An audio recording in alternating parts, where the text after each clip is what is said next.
Welcome back to my channel. நான் உங்கள் Zakir Hussain, career guidance guru. இப்போ +2 எழுதியிருக்கிற சிபிஎஸ்சியாக இருக்கட்டும், ஸ்டேட் போர்ட் இருக்கட்டும், அவங்களுக்கான மேக்ஸிமம் பிரைம் சப்ஜெக்ட்ஸ் எல்லாமே முடிஞ்சிருச்சு. அதாவது இன்ஜினியரிங் போகணும்னு நினைக்கிறவங்களுக்கு தேவையான மேக்ஸ் எக்ஸாமினேஷன் முடிஞ்சிருச்சு, ஃபிசிக்ஸ் எக்ஸாம் முடிஞ்சிருச்சு, கெமிஸ்ட்ரி எக்ஸாம் முடிஞ்சிருச்சு. இந்த 3 சப்ஜெக்ட்ஸ் முடிஞ்சிருச்சு. அவங்களுக்கு ஒரே ஒரு சப்ஜெக்ட் மட்டும் பயாலஜி இருக்கு. ஏன்னா நீட்டு போறவங்களுக்கு பயாலஜி சப்ஜெக்ட்ஸ் தேவையில்லை. ஏன்னா நீட்டுக்கு அவங்க தனி என்ட்ரன்ஸ் தான். இப்போ ஸ்டேட் போர்டும் அண்ட் சிபிஎஸ்சியும் தமிழ்நாடு இன்ஜினியரிங் அட்மிஷன் போகணும் நினைக்கிறவங்களுக்கான கட் ஆஃப் எப்படி கால்குலேஷன் பண்ணுவாங்க இன்ஜினியரிங்ல எல்லாத்துக்கும் தெரியும். மேக்ஸோட ஃபுல் மார்க், பிசிக்ஸோட பாதி மார்க், கெமிஸ்ட்ரியோட பாதி மார்க், இது 3ஐயும் கூட்டி 200க்கு. அதில் எவ்வளோ ஹையில இருந்து லோயர் வரை டிசைனிங் ஆர்டர் பண்ணுவாங்க. அவங்க மார்க்குக்கு ஏற்ற மாதிரி டாப் லெவல் காலேஜஸ் கிடைக்கும். இப்போ சிபிஎஸ்சியாக இருக்கட்டும், ஸ்டேட் போர்டாக இருக்கணும், மேக்ஸிமம் அவங்க என்ன சொல்றாங்கன்னா கொஸ்டின் டஃப்னு சொல்றாங்க. அதாவது ஸ்டேட் போர்டை பொறுத்தவரை கெமிஸ்ட்ரி, பிசிக்ஸ் அண்ட் மேக்ஸ் 3மே டஃப்னு மேக்ஸிமம் ஸ்டூடெண்ட் சொல்றாங்க. அதே மாதிரி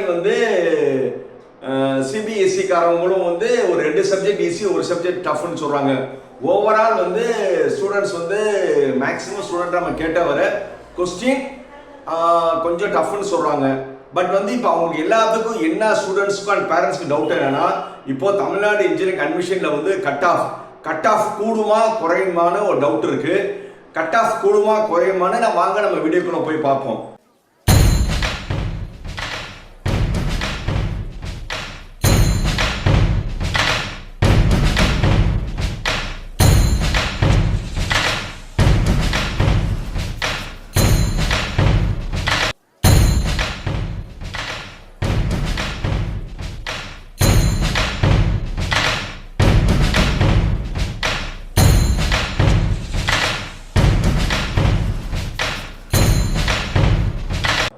+2 எக்ஸாமினேஷன்ல தமிழ்நாடு இன்ஜினியரிங் அட்மிஷன் போறவங்களுக்கு மெயின் என்னென்ன சப்ஜெக்ட் கட் ஆஃப் நம்ம ஏற்கனவே சொன்னோம். மேக்ஸ் நீங்க எடுத்த மார்க்கோட ஃபுல் மார்க், பிளஸ் பிசிக்ஸ்ல நீங்க எடுத்ததுல பாதி மார்க், கெமிஸ்ட்ரியில நீங்க எடுத்ததுல பாதி மார்க், இந்த 3ஐயும் கூட்டி தான் தமிழ்நாடு இன்ஜினியரிங் அட்மிஷன் போடுவாங்க. லாஸ்ட் இயர் சினாரியோ எப்படி இருந்துச்சுன்னா, லாஸ்ட் இயர்ல நிறைய ஸ்டூடெண்ட்ஸ் இன்ஜினியரிங்கான ஆஸ்பிரன்ஸ் இருந்தது. ஸோ இன்ஜினியரிங் ஆஸ்பிரன்ட்ஸ் இருந்தவங்க நிறைய பேர் இதே நேரத்தில் ரிசல்ட்டுக்கு வர்றதுக்கு முன்னாடியே இதே இப்போ நீங்கள் என்ன கன்ஃபியூஷனில் இருக்கீங்களோ, நம்ம கவுன்சிலிங் வர வெயிட் பண்ணலாமா இல்லை மேனேஜ்மெண்ட்டுக்கு போயிடலாமா. இப்போ நிறைய ஸ்டூடெண்ட் அண்ட் பேரண்ட்ஸ் நினைக்கிறாங்கன்னா, சார் நம்ம சேஃபருக்கு மேனேஜ்மெண்ட்டில் போய் சீட்டு போட்டுடலாம்னு நினைக்கிறாங்க. ஆனால் மேனேஜ்மெண்ட்டுக்கு போனால் என்ன டிஸ்அட்வான்டேஜ்னா, அவங்க சொல்கிறாதான் டொனேஷன். இப்போ மேபி 2 லட்சமா இருக்கலாம், 5 லட்சமா இருக்கலாம், 10 லட்சமா இருக்கலாம், ஏன் 25 லட்ச ரூபா டொனேஷன் கொடுத்து நீங்க ஒரு காலேஜ்ல சீட் எடுக்கலாம். ஆனா நீங்க டொனேஷன் கொடுத்து ஒரு காலேஜ்ல சீட் கேட்டாலும் ஆஃப்டர் 4 இயர்ஸ்க்கு அப்புறம் நீங்க நினைக்கிற மாதிரி அவங்களுடைய ஆட்ல என்ன சொல்றாங்கன்னா, எங்க காலேஜ்ல 60 லட்சத்துக்கு, 40 லட்சத்துக்கு, 50 லட்சத்துக்குலாம் பிளேஸ்மெண்ட் கொடுத்துருக்கோம்னு சொல்லியிருக்காங்க. எத்தனை பேத்துக்குன்னு நீங்க கேளுங்க. அதாவது ஒரு பையனோட பிளேஸ்மெண்ட் ரெக்கார்டு வச்சுக்கிட்டு நீங்க எல்லாருமே நம்மளுடைய குழந்தைகளும் அதே இது வரும்னு நினைக்கிறீங்க. அப்படி கிடையாது. நார்மல் பிளேஸ்மெண்ட் சொல்லி பார்த்தோம்னா நீங்க என்ன நினைக்கிறோம்னா, ஆவரேஜ் பிளேஸ்மெண்ட் தான் பார்க்கணும். இப்போ எல்லா பேரண்ட்ஸோட ஆசைன்னா, என்னுடைய குழந்தைகள் ஒரு நல்ல காலேஜில் சேர்ந்து 4 வருஷம் முடிக்கும் போது ஒரு நல்ல பிளேஸ்மெண்ட் வரணும்னு நினைக்கிறாங்க. இந்த இதை பேரண்ட்ஸோட ஆசையை காலேஜ் என்ன செய்யறாங்கன்னா, அவங்களுடைய விளம்பரத்துல எங்க காலேஜ்ல 60 லட்சம் ரூபாய்க்கு பிளேஸ்மெண்ட்னு சொல்லி ஒரு பையனோட போட்டோ போட்டிருப்பாங்க. ஆனா நீங்க டீட்டெயிலா அந்த காலேஜ் போய் விசாரிச்சு பார்த்தாங்கன்னா, ஒரு பையன் மேபி அவனோட தனித்திறமையில பிளேஸ்மெண்ட் வந்திருக்கலாம். ஆனா உண்மையிலே ஒரு காலேஜ் நீங்க ஜட்ஜ் பண்ணணும்னா, அந்த காலேஜ்ல ஆவரேஜா 60 லட்சம் ரூபாய்க்கு நீங்க அந்த விளம்பரத்தை பார்த்து தான் நீங்க உங்க குழந்தைய சேர்க்கணும்னு நினைக்கிறீங்க. குறைஞ்சது ஒரு 30-40 பேருக்கு அவங்க அந்த பேக்கேஜ் வாங்கி கொடுத்துருக்கீங்களான்னு பாருங்க. வாய்ப்பே கிடையாது. ஒரே ஒரு ஸ்டூடெண்ட்டுக்கு மட்டும் வாங்கியிருப்பாங்க. மேபி அந்த ஸ்டூடெண்டோட தனித்திறமையா இருக்கலாம். ஸோ எப்பவுமே இப்போதைக்கு சினாரியோ எல்லாருமே ஐடி ஃபீல்டை நோக்கி போறீங்க. Computer science, IT, ADS, cyber security, இந்த மாதிரி கோர்ஸை தான் ப்ரிஃபர் பண்றீங்க. ஆனா இந்த வருஷம் உண்மையிலே 2026, அதாவது இப்போ பாஸ் அவுட் வராங்களா, இந்த பாஸ் அவுட் ஆறவங்க நீங்க காலேஜ்ல போய் விசாரிச்சீங்கன்னா எந்த ஒரு ஸ்டூடெண்ட்ஸ்க்கும் ஒரு பெரிய பேக்கேஜ் எந்த ஒரு நீங்க நினைக்கிற டாப் இன்ஸ்டிடியூஷன் வாங்கி கொடுக்கல. ஏதோ ஒரு வேலை வாங்கி கொடுத்துருக்காங்க. அது மேபி 3 லட்சமா இருக்கலாம், 4 லட்சமா இருக்கலாம். ஆனா ஒரு பையனுக்கு நீங்க 30 லட்சம் 40 லட்சத்தை பார்த்துட்டு என் பையனை அப்படின்னு நினைக்கிறது தவறு.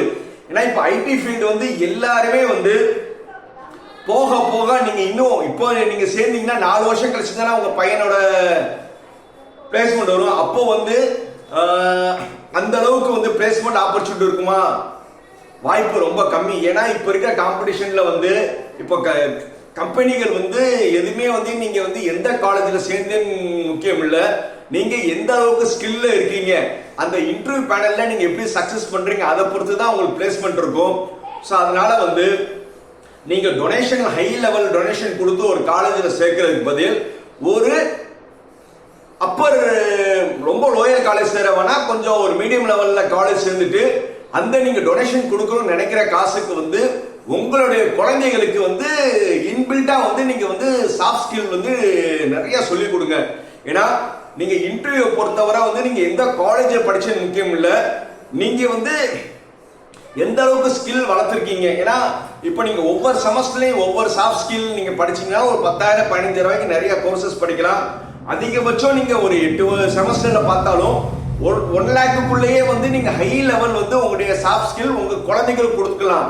அதுக்காக டொனேஷன் கொடுத்து ஒரு காலேஜில் சேரணும் அவசியமே கிடையாது.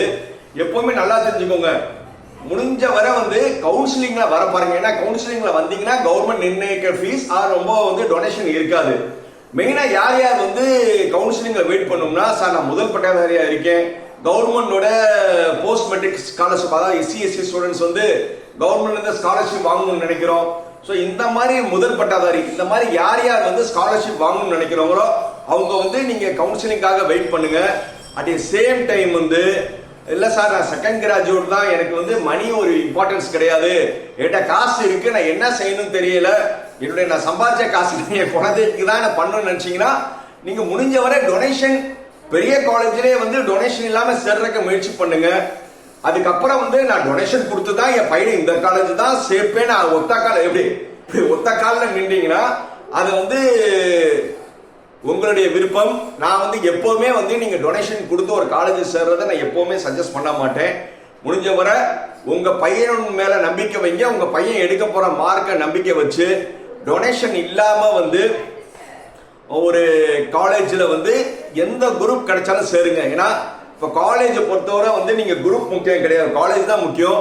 டொனேஷன் இல்லாம ஒரு காலேஜ்ல சேர்ந்தீங்கன்னா அந்த டொனேஷன் கொடுக்குற காசுல வந்து 1/4 நீங்க செலவு பண்ணாவே உங்க குழந்தைகளுக்கான சாஃப்ட் ஸ்கில் ட்ரைனிங் கொடுத்துக்கலாம். உங்க குழந்தை எவ்வளவுக்கோ சாஃப்ட் ஸ்கில் லேர்ன் பண்றாங்களோ அவ்வளவுக்கோ இன்டர்வியூ கிராக் பண்ணுவாங்க. இதுதான் உண்மை உண்மை உண்மை.